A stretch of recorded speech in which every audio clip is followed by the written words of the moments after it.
It's time for Maggie and the Moms.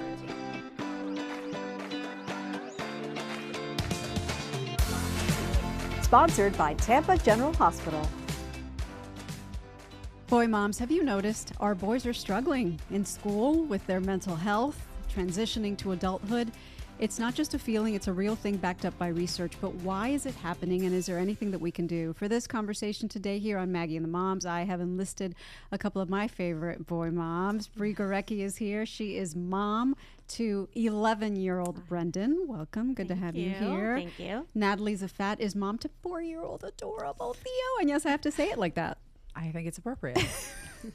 I am mom to a 15-year-old boy. So our boys, you know, the age range is good. We can speak to our experiences along the way. Deanna Moore, as always, is a girl mom. I'm a girl mom. Running the board over there. But, you know, this is about girls and boys and why we're seeing boys go down and girls go up. Have we overcorrected in trying to empower girls and hurt our sons? I think that's a good place to start. It actually came up, Deanna. You remember? Oh, I took myself back up. Remember, we had Tamron Hall on. Yes. And she is a boy mom, and she said, when we say things like, who run the world, girls, it's a great message for girls. But when a boy hears that, what do they take away? So in an effort to bring up our girls, which I believe in highly, we've done a podcast about raising empowered women. Are we inadvertently hurting our boys? Yes and no. I think it depends on how much you go into it. I think it's very important to definitely let them know that women can do anything. We need to showcase that because we want them to have nothing but respect. And that's one of the things that we really want for Brendan to grow up with, is to have respect, to treat women as equal. They can do anything that you can do. So I think that's the message that we really need to focus on is, you know, maybe not over, you know, stating like, oh, women can do this, women can do that. Yes, they can do anything, but we want to also let him know, so can you. That's and you right. can do these together. So you have to have the respect. You always have to treat each other as equal. And I think that's the message we really need to focus on. Rather than girls run the world, how about girls are capable Yeah. of running the world? It's a slight variation, but I think an important distinction to make. I have a perspective on this, and I think sometimes it's worth kind of educating, depending on the age of your child, them about why statements like girls run the world Came exist. to be. And so my son, I don't think at age 4 has ever heard specifically girls run the world, but he has heard, because we've talked about in our home, the fact that women weren't always allowed to vote for president.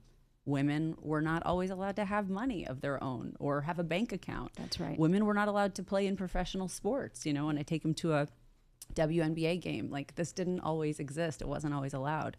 And so I think, not dissimilar to a lot of disenfranchised other minorities, a way to reclaim that power is having statements like girls run the world to sort of show that, yes, we are capable, but also to kind of take back the power that was very much stolen from us for like centuries. I love that you made that point, because it underscores we are the parents.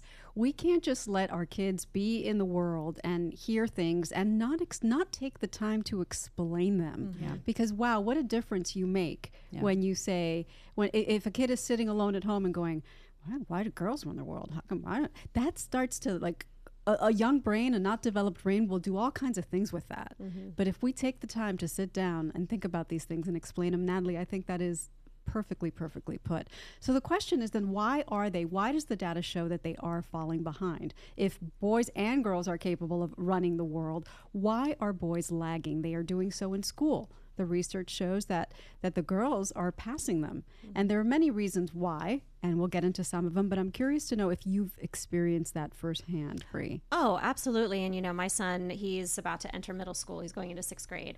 And I really noticed a big shift, I think, in the last like maybe year and a half, 2 years. You know, definitely 5th grade was a very transitional year for these kids. And, you know, with his old school, I was very active. I was in PTA. I was on campus all the time. So I saw these kids. I was exposed to these kids.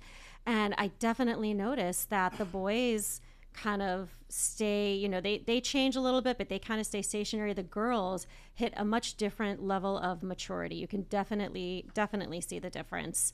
And, you know, I know that those preteen years, there's a lot going on. There's hormones. You know, it's a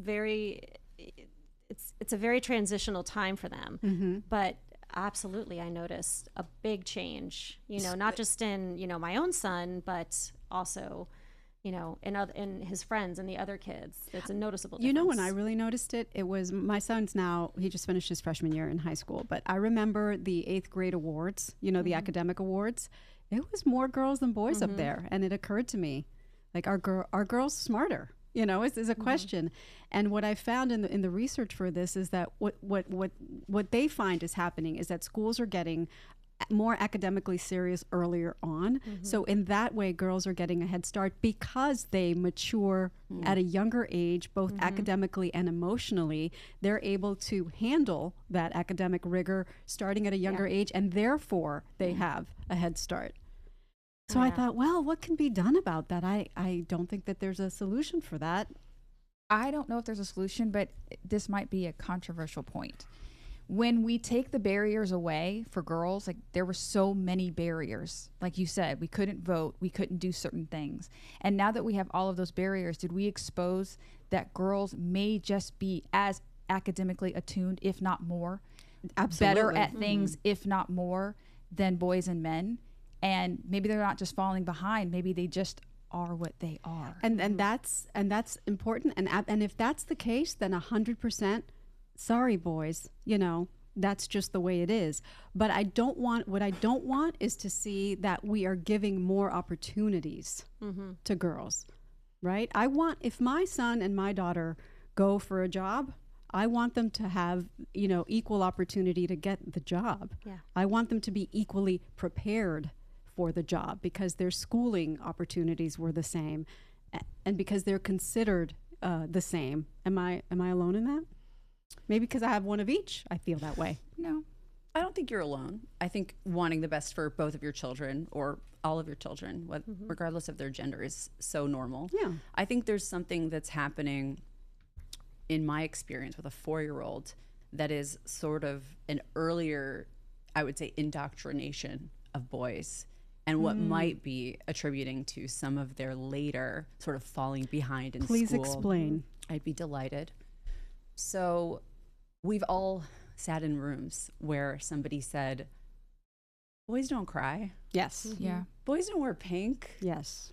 Boys don't, you know, go to dance class or wear, you know, female characters on their shirts or look up to female heroes or athletes.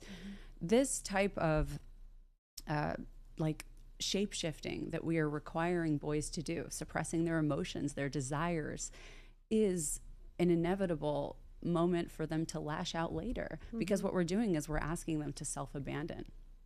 And I think what ends up happening later in life when you ask a child who's 3 or 4 or 5 not to cry is that they're later feeling that they can't be their full selves. And that might mean that they're not sort of empowered to raise their hand in class. It might not feel cool to be a participant in the same way that girls are not sort of forced to shut off a part of themselves to be. I think we owe it to our sons specifically, and it's a disservice that we're all doing to our boys to not sort of empower them to express their full range of interests and desires and be themselves. I think that could also explain why we are seeing mental health issues with boys. Girls show mental health issues as well, but with boys who are expected to be, to your point, stoic, when you're repressing all those feelings rather than sharing them, that to me explains quite obviously why we're seeing mental health issues with boys. I'm glad Natalie's here because I think technology is a big source of it. So I want to know your take on that. When we're talking about video games and podcasts right now are a huge source of information for boys, and there's a lot of misinformation. So I want to know your take on that. Yeah, absolutely. I mean, I think first of all, there need to be rules set in place for your child's access to things like YouTube, podcasts, TV.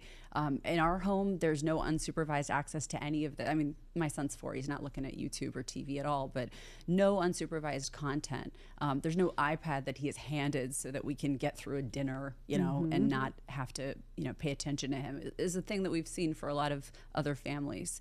So I think part of it is monitoring what they're looking at. You can also look at the explore page of your child's social media channels to see what types of content are being served up to him. And a lot of families are shocked to see that sort of red pill community, those influencers, those Andrew Tates and those really destructive, misogynistic. And, you know, we look later, it's not just boys, but it's men. We look at what these communities make of our boys.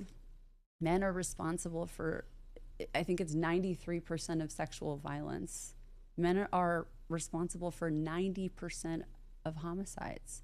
Men are committing 75 to 80% of the suicides in this country. There is a epidemic of like completely disproportionate proportions that sort of shows that we need to early and often intervene because we're not serving our boys. And that's where parenting, again, it's about you being vigilant, what your boys are doing, what they have access to, what they believe.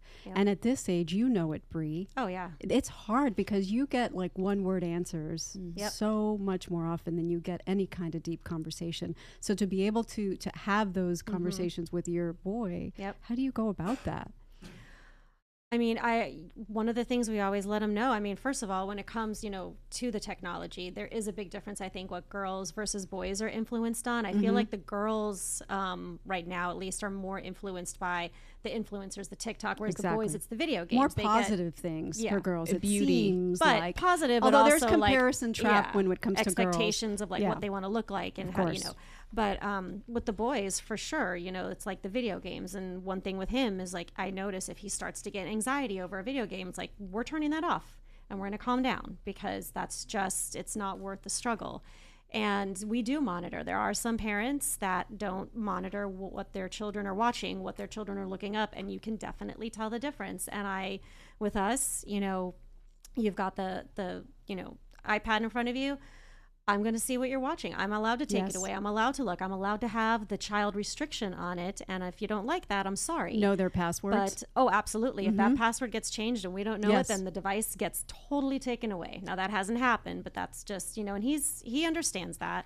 But you have to have access to it. And there's some parents who just have a free-for-all, and that's when you can tell the difference. And those are the ones that I think influence the other kids with the negativity. 100%. And you can totally tell that the parents just aren't being observant and they're not being, you know, they're not participating and aware. And then when it comes back to them and says, oh, your child was caught showing my child this. No, we don't let them. We don't know. It's a shot. You know, there's a denial. There's a lack you know, of acknowledgement for sure. I've experienced that firsthand. Tell me, doesn't it make sense to you though? I mean, I see such a direct correlation between those video games and that social media and the reason that so many boys are depressed. You think about it. They sit there on their phones scrolling all day long. You're not learning a skill. You're not honing a skill. You're not contributing in any kind of positive way to the world. You're not socializing in person. How would anyone not be depressed? Yeah. And I just feel like we're doing our boys, our children, such a disservice. This is evil if you let it control your life. And so many parents just say, oh, now my kid is entertained. Yeah. And I'm not going to, you know, worry about it. I have things to do. But there are positive and negatives to social media. And I think you that's what I said, if you let it. If you let it. But I think that, it, you know, unchecked, it's absolutely responsible for so many of the like you ills. said, there should be, you know, supervision. But TikTok is actually, I don't even have it, but I'm learning that TikTok is actually a place where people learn really interesting skills and trades. But then when you go down a rabbit hole, it could be devastating. Yeah. Even just like, if my son were to, I don't know that he would choose or that an interesting skill to learn versus getting sucked into something not healthy. Right. Like, how do we encourage positive social media use? okay, so I think that there's perspectives on both sides here that I can totally appreciate. I think the first thing to honor is that no matter what a child is doing on social media, or even if they're playing like solitaire, the phone is a place where they get bright lights, fast feedback, like dopamine sounds. hits. Yeah, the sort of desire to be on the phone and the compulsivity to stay on the phone, the difficulty it is to transition away from the phone, that is inherent for all, even for adults. So imagine a child who doesn't have emotional regulation skills. Hopefully they'll get them, but not quite yet. I think there's alternatives that work depending on the age. Like literally a deck of cards, in place of a card game that they're like hooked on, right? Like for Theo, like I'll pull out a deck of cards, again, 4 years old, but I'm like, fine motor skills, shuffling, dealing, like he's still playing solitaire, but he's not like hooked into that sort of iPad of like and the if I sounds and the may lights. chime in on that Please. point, the deck of cards, our son, because we're way limiting cell phone use in the summer, deck of cards is his new best friend. Isn't that funny? And you can incorporate, to the question I asked you, positive use of technology, because now, okay, you can go on YouTube to look up card tricks. Yep, totally. Yeah, absolutely. We're like a Uno family. We just got this game called Tampopoly, which is Monopoly, but all like Tampa stuff. So, I mean, I know we're talking about like specifically boys. I think this is actually a universal, like gender it is. sort of neutral topic where, you want to honor like that there are technologies that can certainly be helpful, but also like when unchecked, they're deeply harmful. They're deeply harmful too, because what we were talking about earlier, there are people who will take advantage of your children, of your boys. This is controversial, but I'm going to go there. The term toxic masculinity.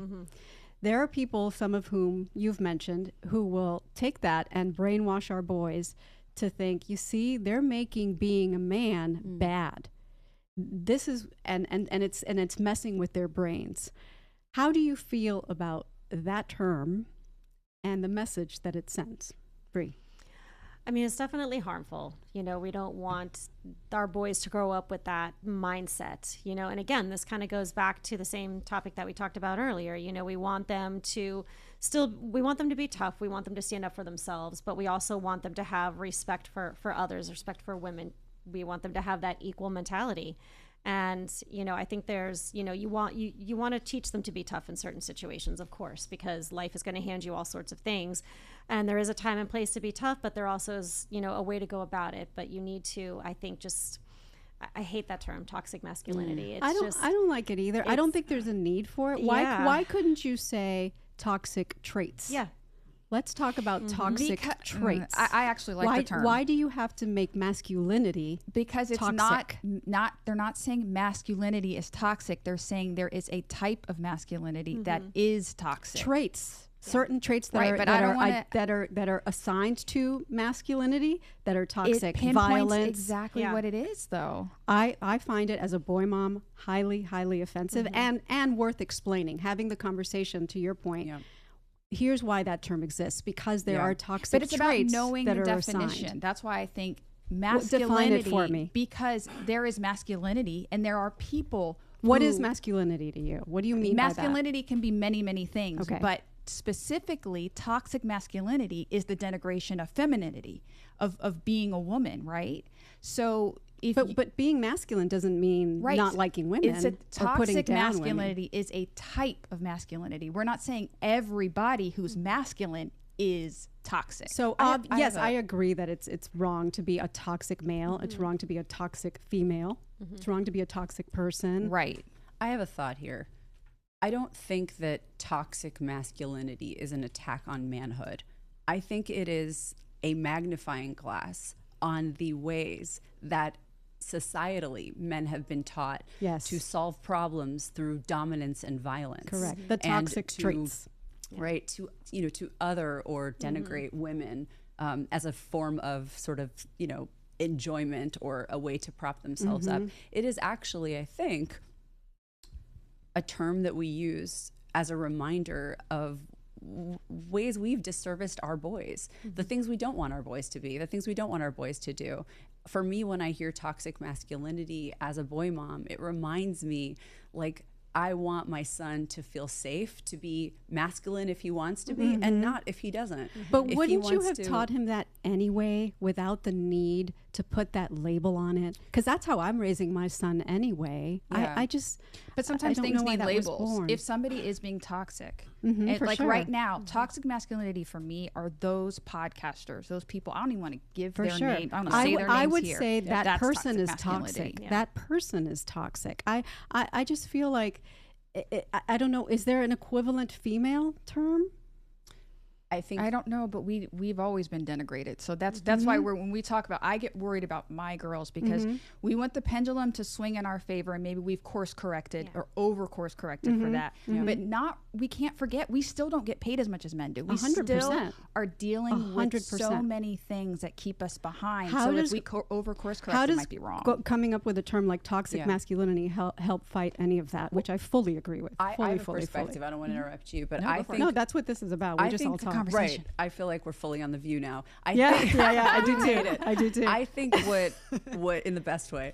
I think that when we use the phrase, and I know you're sensitive to it, but to me, it's a reminder, toxic masculinity, that like we need to let our boys cry. We need to let them wear pink. We need to let them wear like princess shirts, or if they want, For also sure. do sports and do the things that are 100%. more masculine. But the moment that we tell boys that they're not allowed to embrace the feminine, that is when I think masculinity is toxic. Agreed. And when they're, Agreed. and feminine, by the way, is the word I use just societally. Of course. But there's nothing feminine about, correct. you know, Correct. dancing or We're crying talking or any about of these things. traditionally No, they need to be traits free that to are be themselves. traditionally Yeah. assigned. And so like Yeah. for me, the moniker toxic masculinity, it's not like an insult to boys. It's more of like, here's your sort of line in the sand of Right. what you want to empower yourself not to be. Be free to be like the fullest version of your masculine self, which is to say like, I don't want to subscribe to these ideologies that prohibit me. I And you agree have with to you assign it. 100%, but here's my worry, and it's the last thing I'll say about this. I'm teaching my son that, and I am explaining the intention behind the term toxic masculinity, because I understand it and I appreciate it and I 100% agree. I worry that in creating that term, we have empowered the uglies of the world, whose names we shall not mention, to use it as a weapon to say, they're making you toxic. Women are making you toxic. You have to, be a misogynist in response.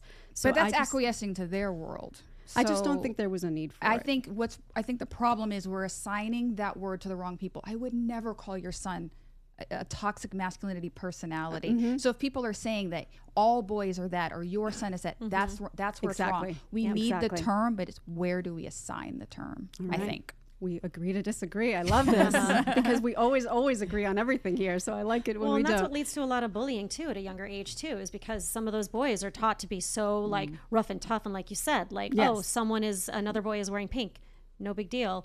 That boy is going to bully that because he was raised to have that toxic masculinity, and that's where the problem is just only going to get worse later and later. I'm sorry, I just thought of something. Isn't Mean Girl the same? Isn't that Yeah. the equivalent? Yeah, I would think. Similar. Yeah.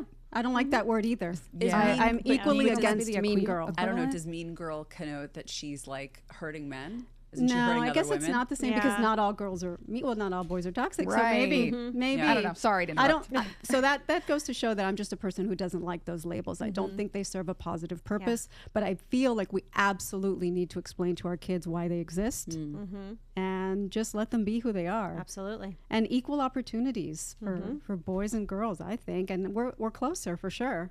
We've made a lot of progress. Still have a long way to go. Yeah. Yeah. But I think it starts early, and it starts with like allowing your young children to be who they are, regardless of gender, and not to sort of assign these roles of, colors and interests that like are not allowed, to your point, Exactly. that later become sources of bullying and contention. Bree, final words, last takeaway from what do you worry about anything in raising a boy specifically? I mean, there's always different challenges. There really are. But, for us, I just want him to be who he is. I don't want him to. And be accepted for who It he is, and I know it's hard, especially at this age, but we always tell him, like, the mean ones are never going to win. Like, you be yourself, you be true to yourself. You're going to be so much happier down the long road. I know it doesn't seem easy now, but I promise you it will. And we are always here for you to support you, no matter Bravo. what you want to do, no matter what you want to be, no matter who you want to love. Like, we are here for you. And I think that that's just important. They need someone in their corner to go to. Amen. Perfect punctuation. We could talk forever, but unfortunately we're out of time. Thank you so much for your insight. I thought it was a great discussion, and I always appreciate you. Thanks for having us. And thanks for listening. We'll talk to you next time. That was a good one. Man, that one went by fast.